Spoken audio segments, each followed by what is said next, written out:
Welcome to Artifact Analysis.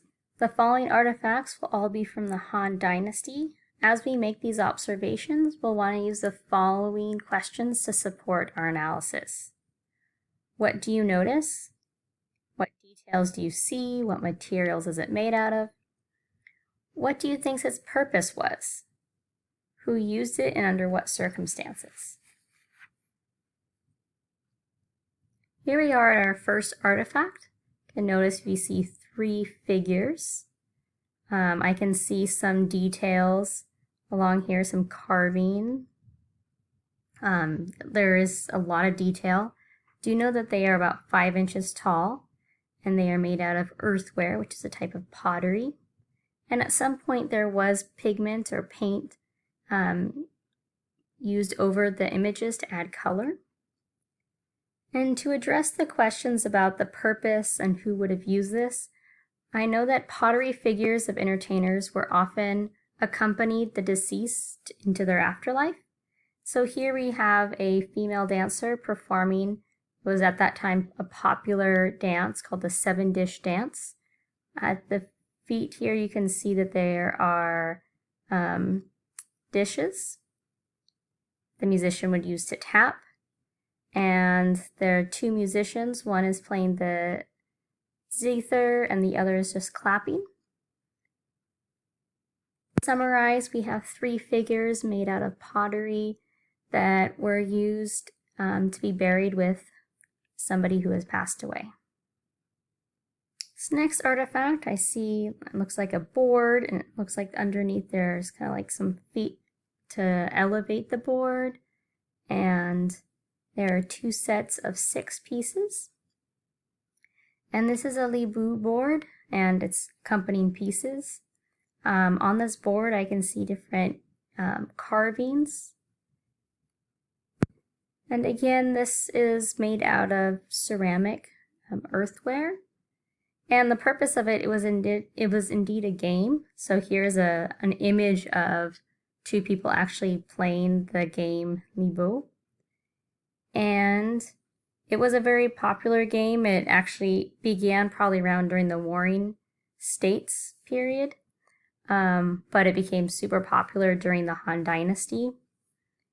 And the game was forgotten for a while, but recently archaeologists have been able to uncover a lot more of these boards and paintings and carvings of figures playing the game, so they've been able to learn more about it.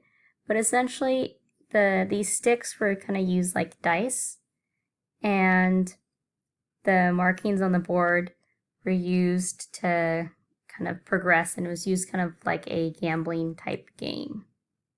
To answer the question about who would have been able to use this, I imagine that no matter one's social class, they would have been able to enjoy and play this game.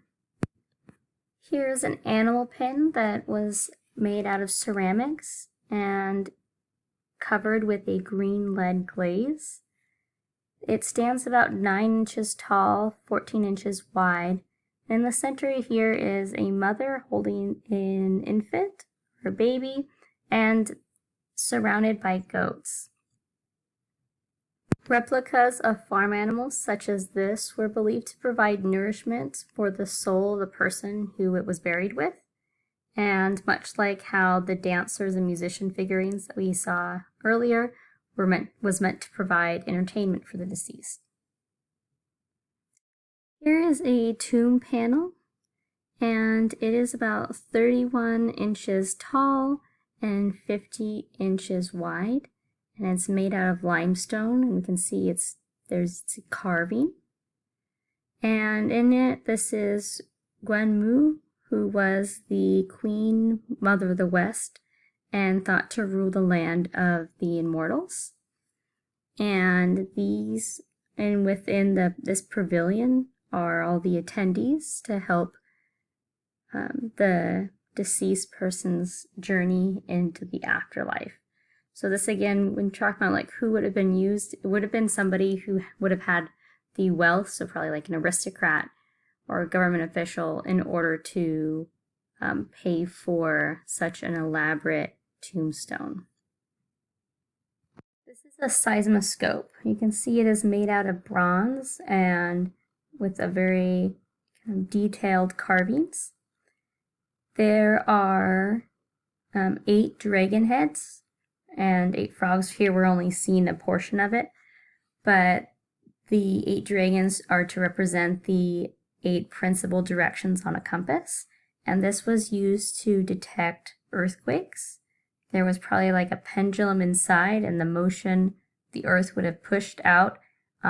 There's these bronze balls in the dragon's mouth, and it would have dropped into the frog's head, to the frog's mouth, to detect the earthquake, which is something that the emperors were very concerned about. So this would have been something that was owned by a Han Dynasty emperor. Here we have a sundial. It is made out of stone, and there are a lot of detailed carvings along the surface, and the purpose of it was, again, to keep track of time. And in ancient China, timekeeping was really important in the agricultural society, so farmers would have found this tool useful. Our last artifact are the Guardians of Night and Day.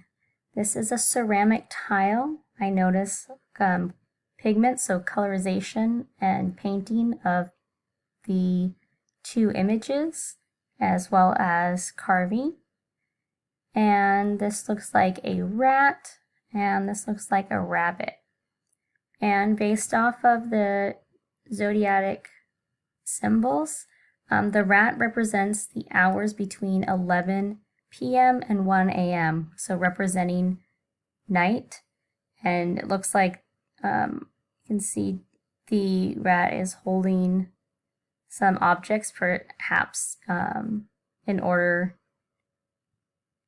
for like weapons to provide defense and kind of playing the role of guardian. Then over here we have the rabbit. The rabbit represents day, representing the hours between 5 and 7 a.m.